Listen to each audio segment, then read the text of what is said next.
Good evening, Browns fans, and welcome to OBR Weekly. My name's Barry McBride. I'm the web dork. I am also serving as the producer of the show, if you can't tell by the incompetent way that the music was lowered and brought back in and all that sort of stuff. But, you know, we're going to rock and roll anyway. And how's it going, Fred? Going good. Glad That is good. What? I got the bricks off my back. Yeah, a little bit of, sort of last minute production work here to save us from the brick background behind Fred. So, well, I tell you what, it's 7 o'clock. It's time for OBR Weekly. So let's go. Before we get into it, the usual disclaimer: this show is powered by your comments and questions. Uh, I've brought some things to talk about, but we really need your comments and questions to make the show go. So, if you're watching on Twitter, by all means, go and hop into YouTube and hop into Twitch and go into the chat rooms where you can ask questions and interact with the show. We would love to see you there. And also, while you're at it, slam that subscribe button, slam that like button. Help us out here. Really appreciate it. So let's go into some news of the week, Fred, while we wait for the questions to appear. One thing I would say is that we've had some chatter recently about the potential return of an ex quarterback. He is currently operating without a boot. He's throwing to Jerry Judy and David Bell. And people are asking questions about whether he might return in 2025 and if that's something the Browns would actually let happen. Early days yet, but the media loves conflict, and here's a controversial figure and a decision that the team has to make that would be tough. So it's probably getting more attention than it deserves, and we sort of have to talk about it. So Deshaun Watson, there, I've said his name. Uh, how would his being available change things for the Browns, in your opinion? I think it would complicate things. I don't know how everything works with medical doctors clearing somebody, how that all, the medical profession obviously is, it's private and so forth. But Mm, let me put it this way. What are the Browns supposed to do when he's under contract? It's already awkward enough, I think, that he's in the building. He's mhm. rehabbing in the building. The owner already said, big swing and a miss. They went out and got 4 quarterbacks. That doesn't look like a team that is planning on bringing him back. Okay. Yep. Think about this. Joe Flacco, who was the most obvious guy to bring back last year, why did they not bring him back? Because of Deshaun Watson.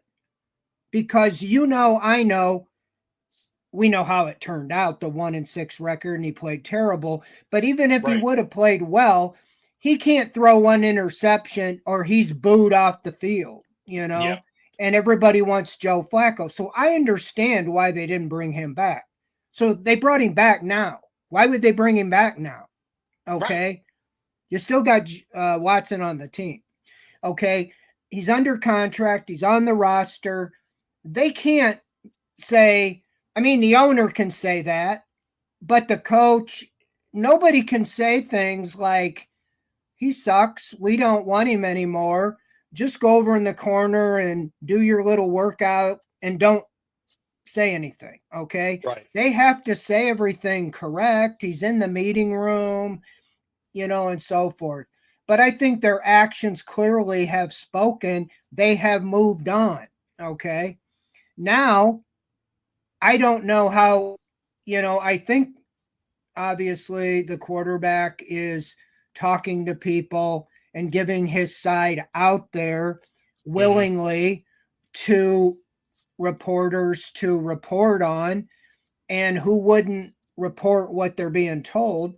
Um, Obviously, with their slant, we're what, 3 months, maybe 4 months since he had a major surgery again. Right. Um, I don't know. Maybe he's the greatest healer in the world, but I think from the Browns' perspective, they're almost were counting on him getting to. This is my words. They're counting on him getting to, like whatever it is, late October, something like that. If he's still unable to pass a physical, then he finishes the year on PUP list. You can activate a window where somebody can start practicing and they get 3 weeks. We saw it with Naeem Hines. He got Hmm. activated. He went 3 weeks. They did not activate him. I think at the same time Nick Chubb was, opened his window and he got activated. But Hines never got activated. He was done for the season. Right. Okay. So the fine line here is getting cleared to play. If he gets cleared to play, um, then I don't know, how they make the decision there because Right. let's just assume they've moved on from him. Then you got the figure of the insurance. If he's active or back on the team playing, I think that negates the whole insurance settlement Hmm. and salary cap relief and all that. So, I mean, he might be the fastest healer in the world, but it's hard for me to believe that he would be ready to go.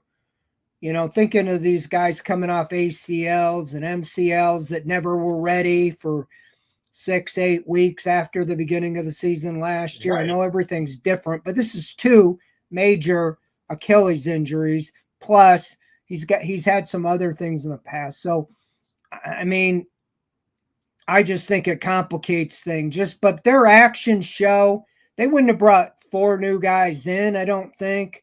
I mean, three seems to be a crowd, and you brought in Hmm. four, so you Right. got five right now. I mean, anything can happen with the Browns. I mean, we've seen them play five starters in 2023, four in 2024, but I would think this would be a very long shot if you're into betting. I guess that's what you do. You take a bet Right. on that, but I don't know. I just feel like most people probably are ready to put that era behind. Um, but I don't think the Browns can comment. You know, Frankly, I'm a little surprised the owner said anything, but I Yeah. mean, that's where the buck stops. And I think that he said it all, and their actions indicated, that they're going in another direction. I mean, you got the Yeah. contract. You can't cut the guy because it's like 119 million or something, Hmm. against the cap. So, yeah, I mean, I don't Yeah. know So how it all works. If the Browns medical says he's cleared, he's ready to go. You see then you've that got a meme. problem.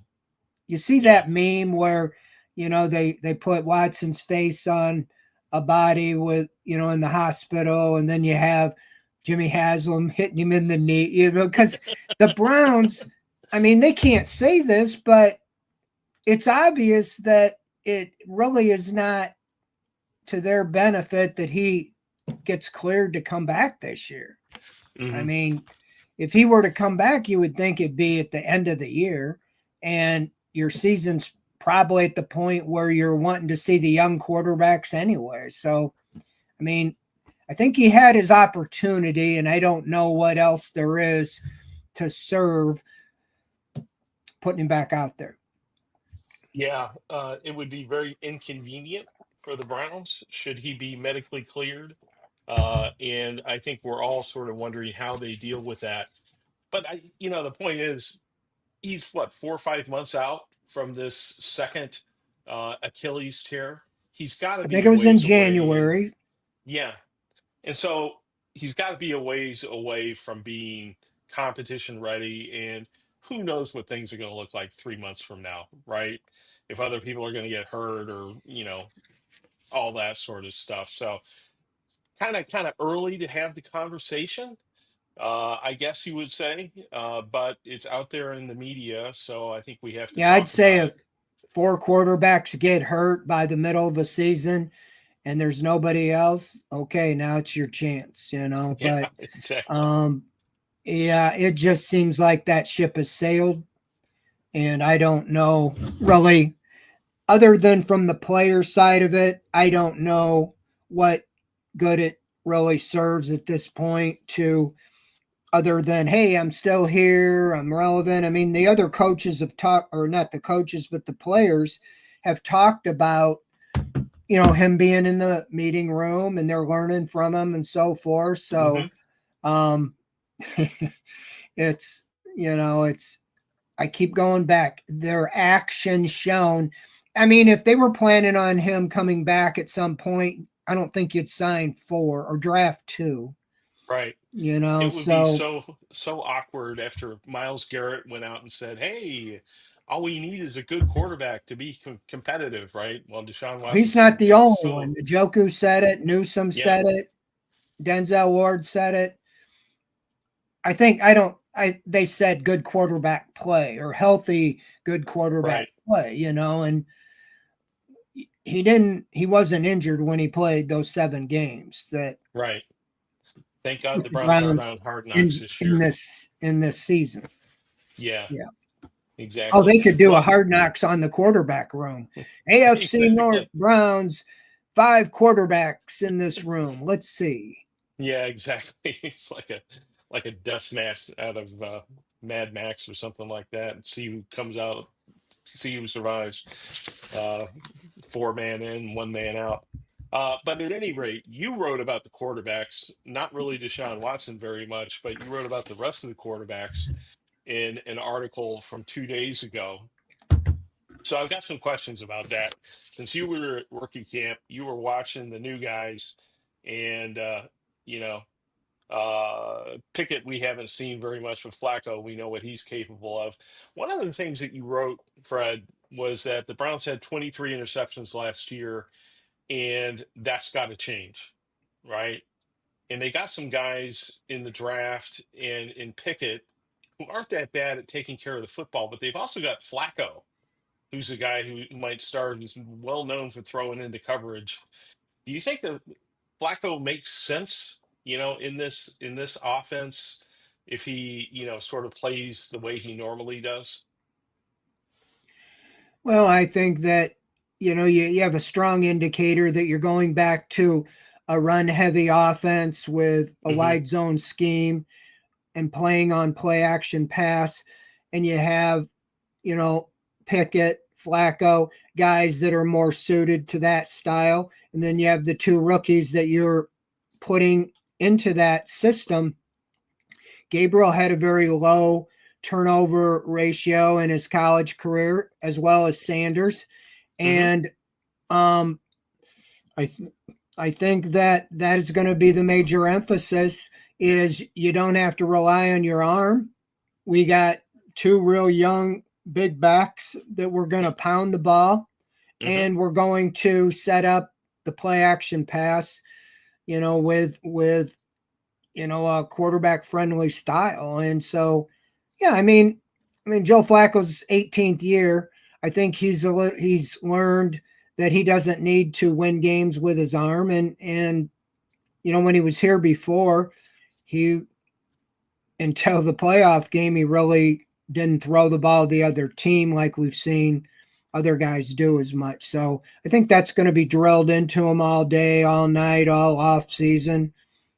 And I think that, that's going to be the point. Whoever is the least turnover prone quarterback's going to have a good chance to be the starting quarterback. And Right. if you are turning the ball over, you're probably going to be replaced. I mean, there's no question Jameis Winston was the best quarterback on the field for the Browns last year, but why did they move on from him despite his big games? Because he threw the ball to the other team.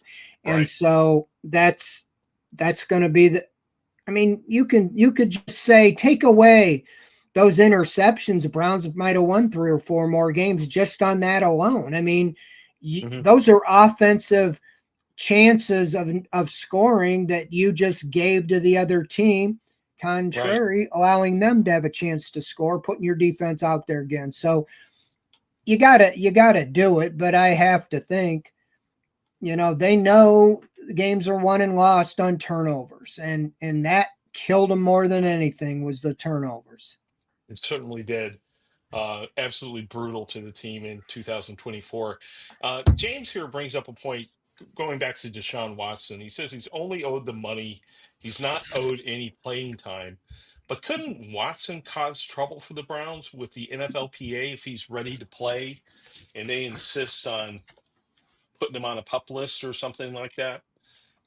Can't he, raise a ruckus about that? That's what I'm saying. That was my whole point. You can't just say, we're not playing the guy, we're not putting him on the active roster no matter what happens. You can't Right. do that. That's like, that's stuff that's entered into the court. The NFL Players Association, they have rules that you can't keep healthy players from playing. And so that's where I don't know how the medical, is it an independent medical like it is with concussions, that you have an independent neurologist that says every week this guy still has a concussion, he can't play, Right. or he has to go out of the game because, those are supposed to be an independent from the NFL. I don't know how they do it. They probably have some independent, medical people, but I think the timeline favors the Browns because, even the ones that had it, late in the year, like November, December surgeries, they weren't really ready till like September, which was No. 7, 8, 9 months is about the earliest. And if he had it in January, if it's a full blown ruptured Achilles, that puts him in October sometime. So, like I said, you could open up the practice window, let him practice. You have 3 weeks. And then I don't know if that's like Naeem Hines. Was that a medical decision that the medical said he's just not ready to go? Or the coaches said, well, we don't think he's ready to go, so we're not going to activate. I Right. don't know all that kind of stuff. Yeah. But yeah, it becomes very inconvenient for the Browns, and as Robert points out here, you can just make him, you can put him on the roster, but you can make him inactive every week. But then, geez, how many quarterbacks are you carrying? You're carrying someone who's just not going to serve a purpose on the roster, and it's going to be very frustrating for the coaching staff. But interesting predicament. I can hear the spin now. We're putting him on the IR for his health. We want to make sure we don't rush him, all that sort of stuff, or putting him on the pup. But we'll see how it goes. It's going to be real interesting. Now, back to the quarterbacks who are likely to be active this year. Um, One of the things I keep hearing um, is that Kenny Pickett's the front runner. Do you agree with that, Fred? He hasn't shown anything in camp. I mean, there's just, we haven't seen him at all. How can you peg him as a front runner? Well, I do at this point because as much as we boohooed the trade, and I still felt at the time when the trade was made, that you were trading DTR, who you clearly were moving on from because you brought him in here with a skill set similar to Deshaun Watson, that style that you were planning on playing. So you Hmm. decide we're moving on from that skill set with quarterback. So that makes sense. Let's trade our backup or third string quarterback, depending on what you want to call him, for a backup third string quarterback from the Eagles, more in line with the skill set. That's all I thought it was. But now, when we look at what they've done in totality, that was the first move they made at quarterback. They could have signed Joe Flacco the day free agency opened. They Hmm. waited until almost the draft. So that Right. tells me, and I think Joe Flacco probably would have been available after the draft. So why they signed Joe Flacco just before the draft, I'm not completely sure, other than a signal to tell teams, we're not going to draft a quarterback at the top or what. And then they draft two. But So I do think Pickett is who they'd rather. I mean, you got a 26, 27-year-old third-year guy with a little experience. If Gabriel isn't ready to go, or Sanders, but more likely Gabriel, then I think Pickett would have the best chance. With this caveat, they collect quarterbacks like assets, and they picked up Sanders because clearly I have it on good authority that they had him ranked very much higher than they were able to get him, and Andrew Hmm. Barry's even said that. If Gabriel and Sanders both look like they really have some future in the NFL, whether it's starter or a backup, they have an asset that can be traded. If they both show up well, usually drafted players from Andrew Barry make the team. In fact, Hmm. drafted players from Andrew Barry usually are safe for 2, 3, 4 years, Yeah. but quarterbacks probably more. So those two spots, I would say, are safe. The most tradable quarterback to me is Kenny Pickett. He's a Hmm. young veteran, 2.6 million guaranteed. So another team, if loses their quarterback, like the Saints, or you get in training camp, could say, we'll trade you, like the Browns traded Dobbs, the 1 year. Hmm. Yeah. Um, but if he shows up really well and he wins the starting job, then they may not do that. But if they think, well, it's clear Flacco and him are about the same, let's trade Pickett. Flacco can start. Or we think Dylan Gabriel's ready to go. He's the Right. starter. Yeah. It's just, the thing with Pickett is when he was acquired, people were saying, hey, maybe this is another Sam Darnold story, right? The Browns seem to be really high on him, out of proportion to, his previous success. So, maybe they see something in this kid, that they think they could turn him into something, right? So to me, it's not just seeing how Gabriel and Sanders play. The team has to very badly want to see, what Pickett can do, just in case he is that diamond in the rough, right? Well, and uh, that's, yeah. and so I guess it would make sense to leave Flacco there as a backup and run Pickett out there because you do want to evaluate him and sort of see what he's worth, in 2025. Um, all They're right, not going to so keep four quarterbacks, in my opinion. They're going to, in fact, Andrew Barry likes to keep two quarterbacks. You right, know, when Baker Mayfield was here, they only had like Case Keenum. And then they were forced when they drafted DTR to keep a third because they couldn't cut him, and they didn't want him to be the backup right off the. Well, in fact, they traded Dobbs, and so we all know what happened there. But yeah, I think that's why I think Flacco's the man out if Pickett plays well and they can't trade him, and the two rookies are on the team. So there's three of them right there. Flacco would probably be available if you needed him. I just, if you can't, he's 40 years old, you probably can't get anything to trade him. So he's right, probably going to be there unless somebody loses this guy and said, okay, we'll stick him right in. right, right. One last thing on the whole quarterback thing. Let's see if we can get you into this media circus. There are people who are saying that they know which quarterback looked better at rookie camp. Gabriel looked better, Sanders looked better, whatever. And people are taking it seriously. I mean, I see arguments about it, in social media and forums and stuff like that.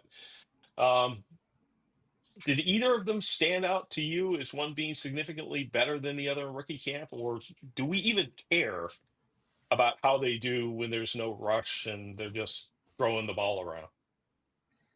Dylan and Gabriel, you're asking?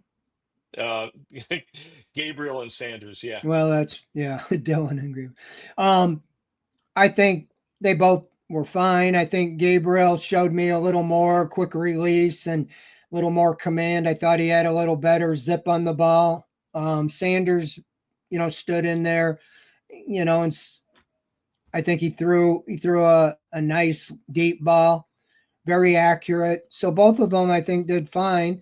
It's going to be, to me, the next hurdle will be well, we'll get to see a little bit on OTAs, but during the veteran mini camp, June 10th to 12th, probably 2 or 3 days, get to see 11 on 11 and so forth. But again, they know they're not getting hit in practice. It's illegal to Mm-hmm. hit them anyway. It's a night and day thing, even with the receivers, knowing they're not going to get popped, So it's hard to evaluate. I mean, the eye test, though, is I see why the Browns favored Gabriel over Sanders, just in the first look. Mm-hmm. Other things, since the draft, things of people I've talked to and information, that it was obvious that Sanders wasn't viewed the same way the draft people and all the talkers that we use to evaluate everything. Um, Mm-hmm. that isn't how it was in NFL circles. Right. Right. And I think that there's something to the notion that if he's coming in as a backup quarterback, that's a lot of noise associated with your backup quarterback that you may not necessarily want. Um, all right. So both of these guys at this point, Gabriel and Sanders, all you're looking at rookie camp is, how do they spin the ball, right? How do they you're not looking at how can they adapt to an NFL offense. In the case of Gabriel, that's significant, and Sanders both significant adaptation to Stefanski's offense. You don't know how they're doing under pressure. I just don't think you can really say one of these guys was, head and shoulders above the other. But yeah, people are willing to say that, and willing to take the criticism for saying it. Um, all right, the second Six Steps article you wrote that came out today was about edge rushers, right? So the Browns obviously locked up Garrett, but there's still questions. They acquired Joe Tryon, Julian Aquara. How do you think that they changed the Browns' approach at the position? You think either of those guys is going to play a big role and sort of shake things up? Well, I'm not counting on it. I see Tryon maybe having the most upside because there's a first round pick, and Yeah, but neither guy. The other one was a third round pick of the Lions. None of them really have been lighting the world on fire. I mean, I think Aquara had 1 sack last year with the Cardinals. His best year, he had 5 with the Lions. Um, Tryon, one thing I've heard is he wasn't asked in the defense he was in to really rush the passer. So hmm it's mostly on potential. In looking at it, I felt like the edge position, from everything I've seen with Jim Schwartz and how he said their production really dropped off when they lost Zadarius Smith. I know Alex Wright was on injury reserve, but you just feel like you kind of got revved up about the Abdul Carter, and then there was all those highly rated edge rushers, and they didn't right, draft any of them. They right, brought in one undrafted Aiden Huntington. Um, and so I think it's going to be a group situation, between Wright, Obo Okoronkwo, Isaiah McGuire are probably the top 3 candidates to be starters. And Tryon, Okwara, they're all trying to be in the rotation.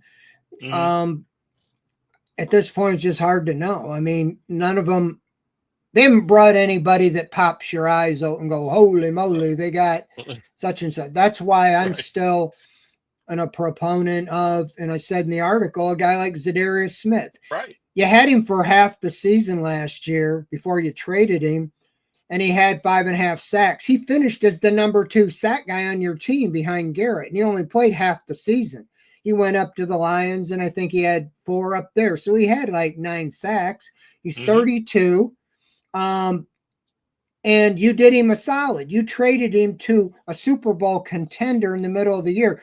I would think you could say, hey, we got the same opportunity. You've been here 2 years. A guy like that, I would just think, unless they just said no, Tryon and Aquara, we feel like we've replaced him because he was making a big salary. So that's the big Hmm. thing. If he was willing to Yeah. come for, minimum wage, if he had no offers or something like that. I say that with quotes, minimum wage. But yeah, I'm not sure they addressed it in a way that I would feel like they really, made a big improvement. I mean, you're really counting on primarily McGuire and Wright to pick up the slack. Um, Right.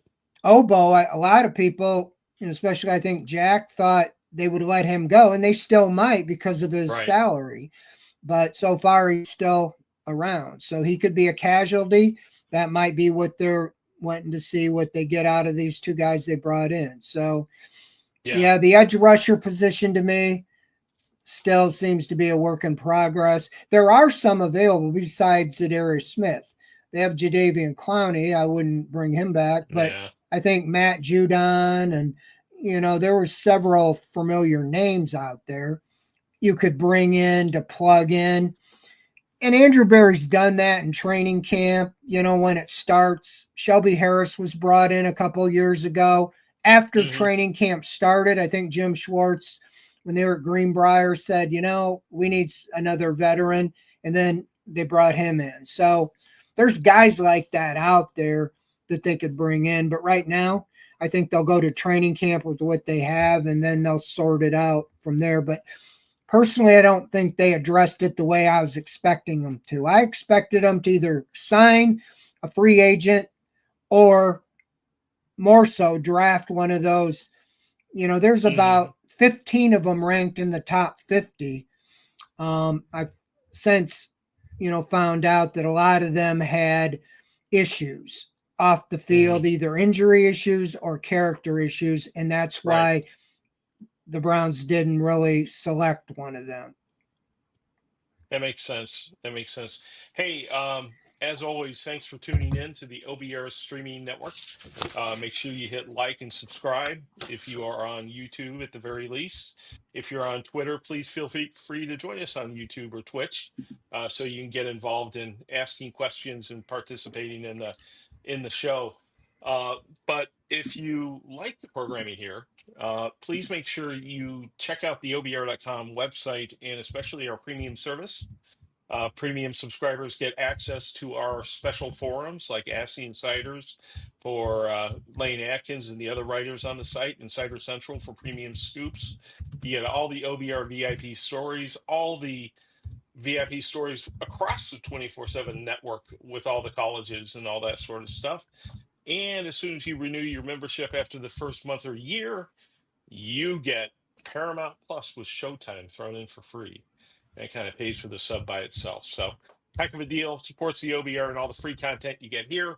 So, please consider joining over at theobr.com. All right, Fred, we've got some questions lined up here, and we had best start getting to them so we get through them in the second half of the show. We have some other things we can talk about too, but let's get to questions. First one here is from Serge MDC. He says, all the talk of quarterbacks, how has Schlesinger looked? Did he attract your attention during that rookie camp, Fred? He did. My first thought was kind of reminded me of, I'm dating myself, but reminded me of a young Clay Matthews, kind of had Mm. long, flowing blonde hair. Um, and he rolled up his shorts to show his muscular legs, Right. and he looked like a throwback player. We talked to him. Nothing was given to him. He was a walk on and he worked his way up. Last year was really his only year, and he led the nation in tackles. He looks like a sideline to sideline type player. I saw him Hmm. intercept a pass. I think it was Gabriel and returned it for a touchdown. I mean, I can see now why they targeted him in the most of the publications, the draft publications. There was really only two linebackers talked about as like in the top echelon, and one was Jihad Campbell. I think he went early in the first round, and Yeah, he and went high. Schlesinger.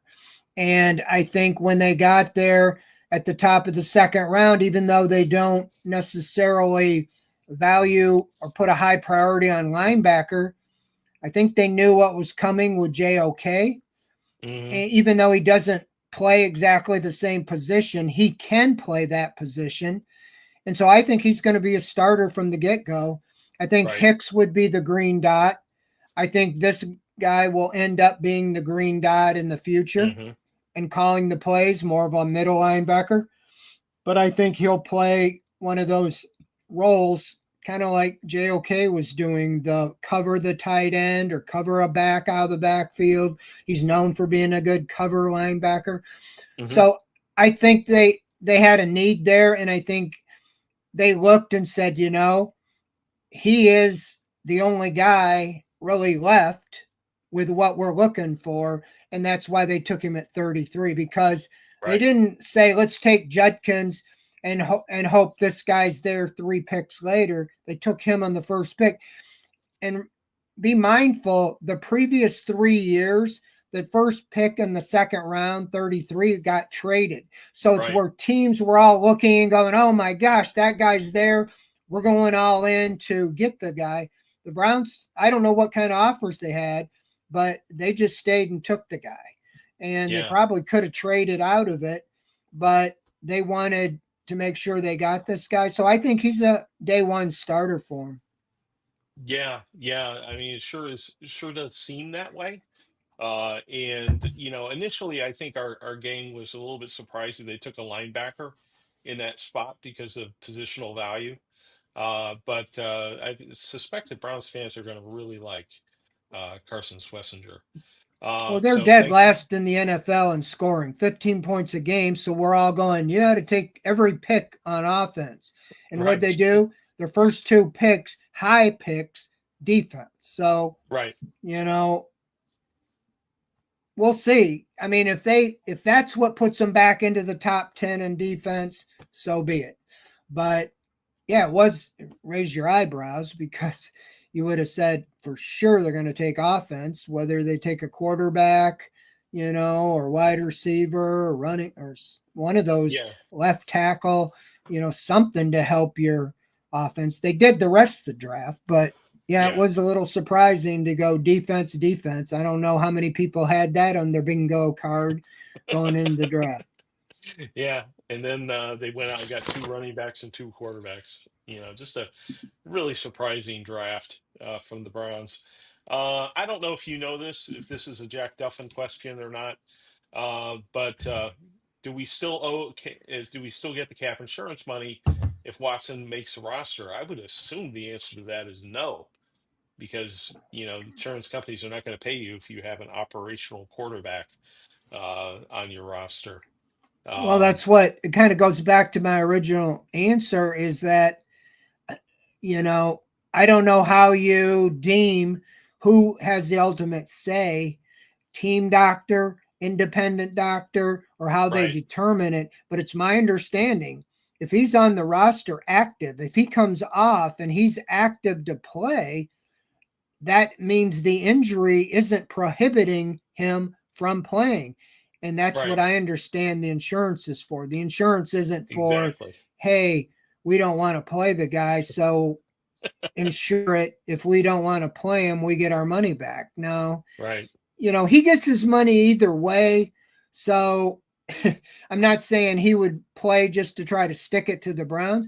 I think it's more like, you know, the competitor in him that Yeah. doesn't want to Sure. go out, because if he goes this season physically unable to play, and Hmm. in year 4 he's unable to play, we all know what's coming in March, when you can release him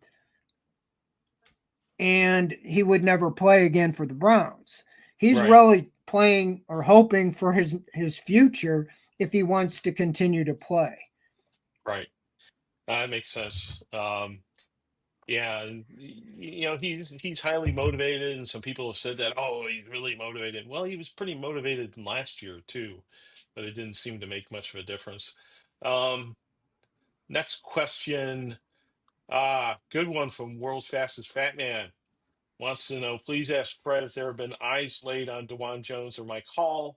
They are young players we need to get production from, as nobody's talking about their injuries. Do they need Quorum Fitness?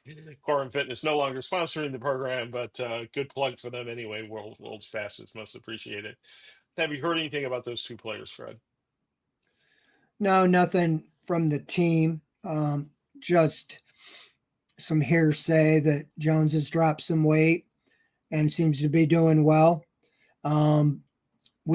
You understand, we have not been on the field. The players have not been on the field yet when the Right, media is permitted. There is a date, I believe it's next Wednesday in OTAs, that the media is available to go to practice, but who knows if those guys will be on the field. It's my right, understanding that Hall is still rehabbing and they're hoping he'd be ready for, I think, training camp, but I really don't know. They don't have to update anything until really the season, or they put them on a list or something like that. So right. there is really nothing other than what we reported from the rookie mini camp on the players that were out there. There have been reports that Jones is progressing well, and I think he would be, in the position. I don't know if he'll be out there when I wouldn't expect him necessarily to be out on the field next week, but I would think the mandatory minicamp, we'd probably get a look at him.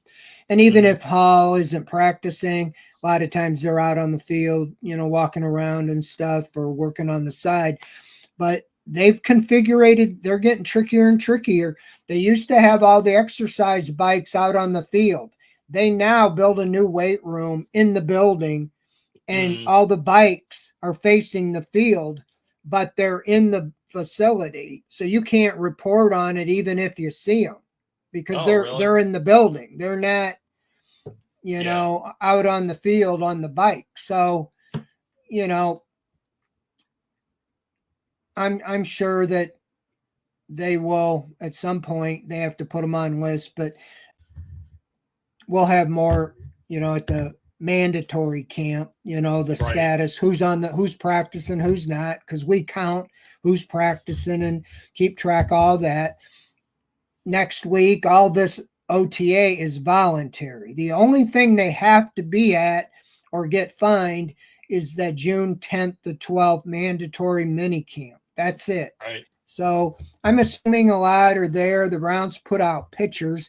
I haven't seen Hall or Jones in any pictures, nor do I expect them to show them rehabbing or anything, but maybe Right. somebody else has. Okay. Well, we'll see. If they appear on the field in the next OTAs or the mandatory minicamp. Can't see him through the window and report on him. I didn't I didn't know that.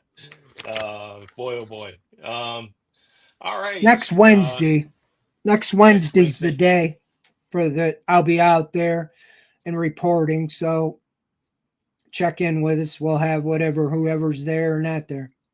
Absolutely. And if you go into Ask the Insiders, you can ask Lane or Jack Duffin questions about insurance money, all that sort of stuff with a VIP subscription. So, what we don't know here can generally get answered there. Rocky Balboa at least wants to know if Sanders looked any better than the previous fifth round quarterback, Mr. Thompson Robinson. Um, DTR looked pretty good in those, exhibition type situations, prior to the season actually starting, just sort of showing you how misleading, that, action can be. Do you have an opinion on how Sanders looks relative to DTR? Well, it is misleading because we all have short term memories. You think back, DTR came on the scene in that Hall of Fame game, his rookie year, and he looked really good. In fact, in the preseason, the Browns even decided who they brought in Josh Dobbs to be the Hmm. backup quarterback. It ended up haunting them, but they traded him to keep DTR as the backup. We all know what happened. Watson got hurt, Right. didn't say anything. They played the Ravens. an hour and a half before the game.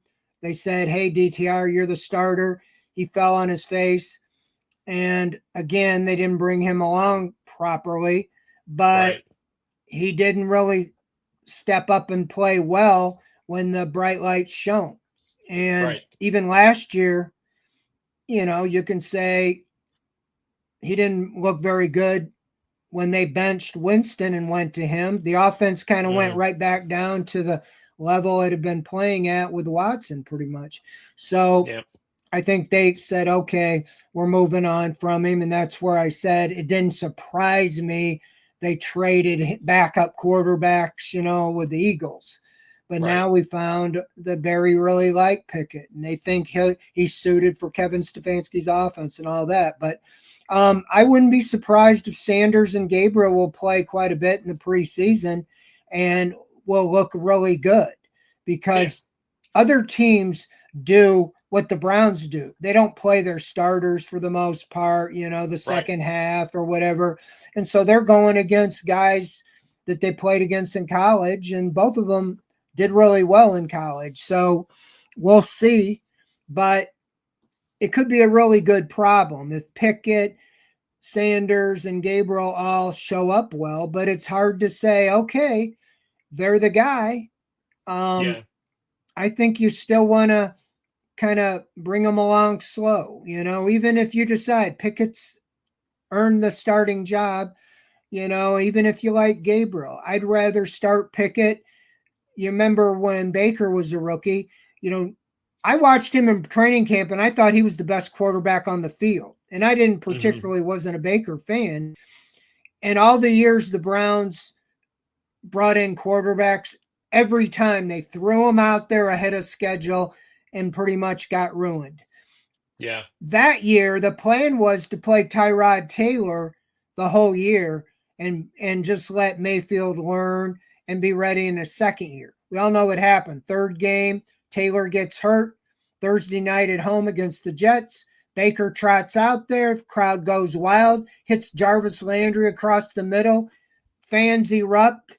He leads them to win. Everybody got a beer. If you remember, they had a beer Yeah. The cooler that beer, Bud Light beer unlocked. coolers. Yeah. And, I think that's a better way to go. Whether start the year with Flacco or Pickett, whoever you end up, and then bring in Gabriel or Sanders if one of them fail or get hurt or something like that, as opposed to throwing them right out there.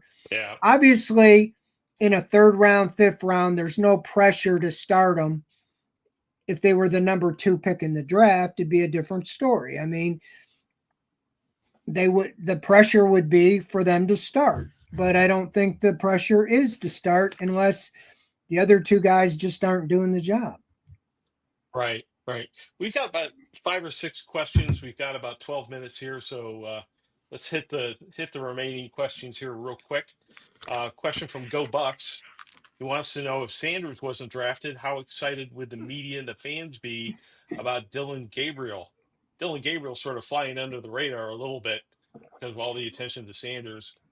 What do you think the reaction would be here in Cleveland about Gabriel if Sanders wasn't attracting all the attention? Oh, I don't know. I don't obviously it wouldn't be the buzz. I mean that there is, but I mean it's like he's a guy I overlooked, and I guess it's just because we get caught up in the draft guys, and a lot Mm, of them are former scouts, and I just don't fully understand how all those guys rate Sanders so high and Gabriel so low, other than his height. I know, hmm. going through a scouting and draft process myself, in baseball back in the day, is that they didn't value my height. And, Hmm. and I think that's what Gabriel's been battling his whole life. It's an obvious thing, but I think if I've heard it several times, if he was 6'2", 6'3", probably been the first quarterback taken, or right Yeah. there, one or two. Um, he looked pretty doggone good beating the Buckeyes, Yeah. and both games he played pretty One well. time. Yeah. Yeah, he didn't beat him both times, but I'm saying he looked pretty good Yeah, he did. playing. and that's a pretty good team, pretty good defense. So I I've paid a little more attention, after they put a big value on number of games played. And if you look at a Bo Nix or something like that, they didn't play really that many games in the system they are playing in the pros until the last year. Gabriel pretty much played this type of system throughout his career, especially at Right. Oregon. So he might surprise some people. Obviously the Browns like him better than most scouts, or draft Yeah. publications. And we'll see. Well, another question from Serge MDC. He says, "Do you guys think there's anything to the thought that the Browns put an emphasis on character this draft? All the guys they drafted seem like very high character people, and that was remarked upon during draft weekend that the Browns looked like they were going after character guys and sort of avoided people with off field issues." Yeah, I think that they're kind of tired to some degree of the sideshows, the Johnny Manziel, the Odell Beckham, but yet you brought in Sanders, and you knew that was going to be a sideshow, and Right. no fault to him. I found him very engaging in interviewing him. I do think he's not at all like he's being portrayed. I do think that he grew up in a tough situation from one aspect, that the cameras followed him everywhere. But I do think this draft status is really, he said that he's never even shared reps. Now he's splitting reps with four quarterbacks. I mean, Dion's, when his introduction at Buffalo or Colorado, said, and here's Shedeur Sanders. He's the starting quarterback. There was no Right. competition. He was the quarterback and took all the reps. So yeah, I mean, I think they all do have pretty good character. The thing is, you can't legislate that. You can try, but we saw last year they had one of their high picks got in trouble. Hmm. And I guess you just can't police everything when guys are 21, 22, and the money they get, they Right. do things maybe that they shouldn't. And so, but I think that's their goal. They don't want to be in the news for the wrong reasons. Exactly. Exactly.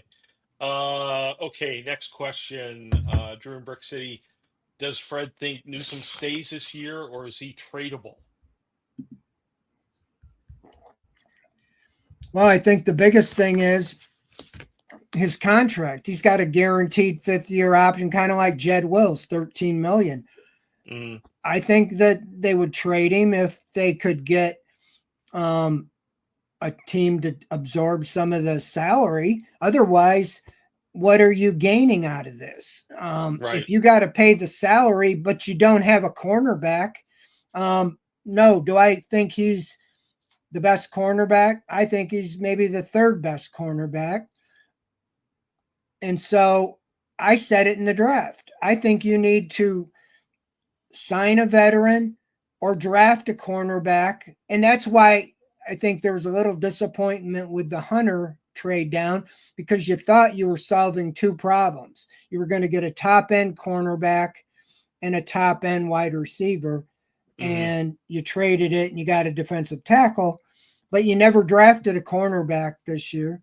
And so you brought in, I think, a couple undrafted guys, but how Right. can you count on them to be so there might be a veteran or two that they might sign to bring in for training camp. But right now, I think you got to go with what you had last year and hope Yeah. Emerson and Newsom play better. And you hope your pass rush is better. If Michael Hall and Mason Graham and Myles Garrett can get to the quarterback before he has time to throw the ball, those cornerbacks will look better. Yeah, they They will. don't have to hang on to him for 5 seconds or whatever. So that's the Right. key, you know. Yep. Yep. We will see how that defensive line gels, but very interesting. Excited to watch them. Chat username apologizes for being late, and he says, "Do we have any major depth issues this year? Any particular position that stands out to you as being a depth concern?" this year, Fred? Well, I think tight end was a question. I think Harold Fannin, that addressed there. And wide receiver, they didn't really add anybody, but seen a little Phil, heard a little talk from some of the people inside that feel that Fannin can really be like a wide receiver. So they can line him up outside and be used like that. So I think those two positions, at least you got some help, with him. Uh, yeah, I mean, mostly backups, offensive linemen. You signed a couple of veterans. It really happens. The injuries, the quarterback was the big position, and you added four of them. So, no, it really is injuries and stuff like that. We talked about defensive end. I think they're pretty stocked at interior now with Graham, defensive tackle.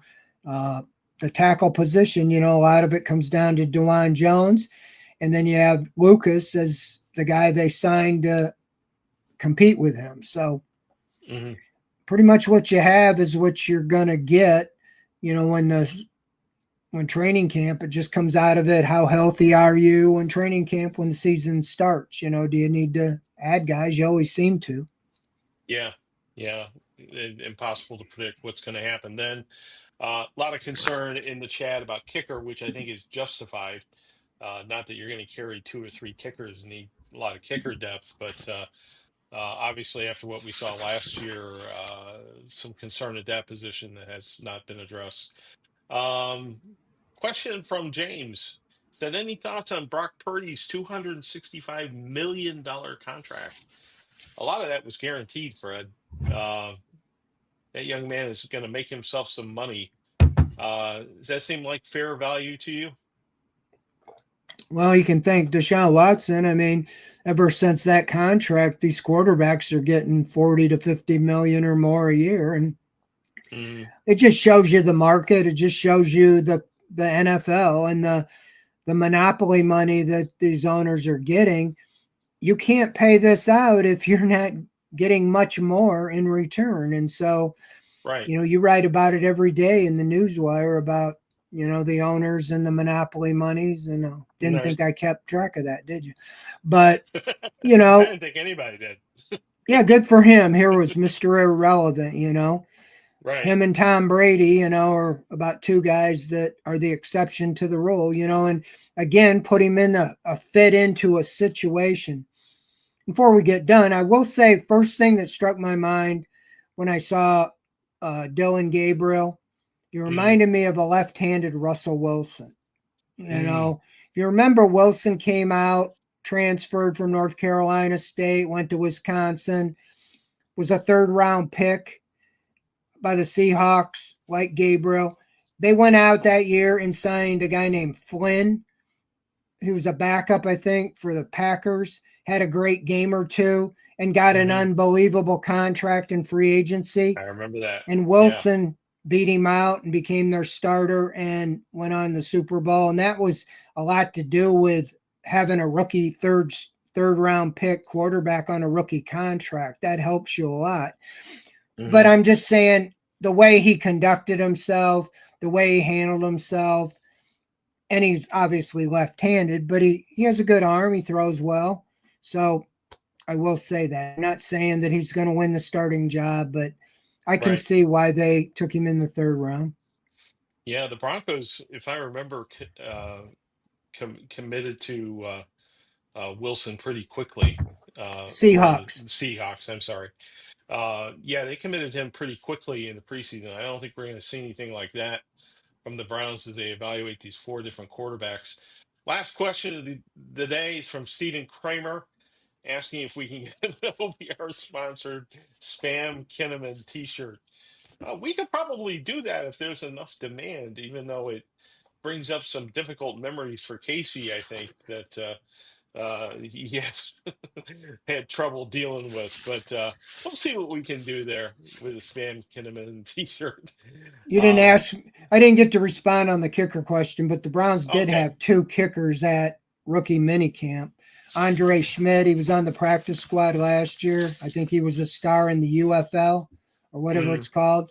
and then they had a guy from Appalachian State, Michael Hughes. So they're not conceding totally to Hopkins yet. Yeah, we'll see what happens as we get closer to training camp. If they hold on to one of those guys to give Hopkins some competition. All right. Well, that does it for another edition of OBR Weekly. Thank you very much for your questions and your participation in chat. Always is what makes the show go. We appreciate it. Fred, any parting words for our audience before we sign off tonight? No, the rest of my series continues tomorrow. It's on the third step. It's about the wide receiver situation, what they've done, where they're at, what they need to do.